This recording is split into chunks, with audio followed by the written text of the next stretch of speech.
El-Fatiha.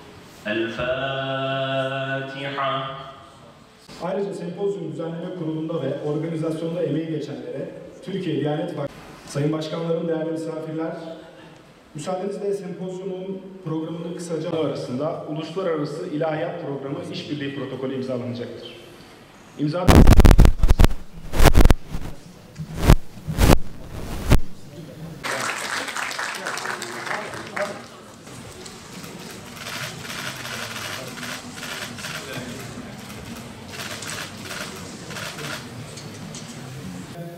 Batı merkezli bir anlayış bütün yeryüzünü kaosa, savaşa, yoksulluğa, umutsuzluğa mahkum etmiştir. Bunları şunun için söylüyorum. Bugün dünyayı sıkıştığı bu korkunç labirentten kurtaracak varlık, bilgi, ahlak, hukuk, hikmet, sanat arasındaki bağı tahkim ederek insanlığı dünyada refaha, ahirette felaha ulaştıracak bir çıkış yoluna ancak ilahiyatlar rehberlik edecektir, etmek zorundadır. Çünkü biz biliyoruz ki din insanlığı kötülüklerden uzaklaştırmak, her zaman iyilikleri yaygınlaştırmak için gönderilmiştir.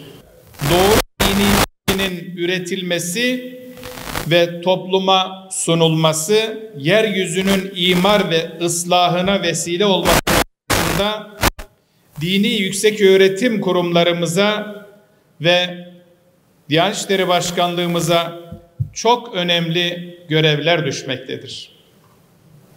Bugün sayıları 100'ü aşan ilahiyat ve İslami ilimler fakülteleriyle bu anlamda önemli imkanlara sahibiz. İslam dininin kavramlarının, temel esaslarının, tarihinin, kültür ve medeniyetinin derinlemesine incelendiği, araştırıldığı ve yorumlandığı ilahiyat ve İslami ilimler fakülteleri aynı zamanda fizik ve metafizik boyutuyla hayata dair her meselenin en yüksek düzeyde tartışıldığı ilim, irfan, bilgi ve hikmet merkezleridir. Başkanlığımız ülkemizin en küçük mezrasına kadar 150 bin civarında ve 150 kadar ünvanda görevlisi olan bir teşkilattır. 100'ü aşkın ülkedeki, yani dünyanın 132 noktasında ateşeliği, müşavirliği ve 2500 kadar personeli olan bir teşkilattır aynı zamanda. Bu açıdan Türkiye'de ilk sıradadır. Afrika'dan Türkistan'a, Avrupa'dan Pakistan'a kadar dindaş ve soydaşlarımızın olduğu her yerde yayın, eğitim, imar, inşa, irşat ve sosyal yardım alanlarında hizmet üreten küresel bir kuruluştur.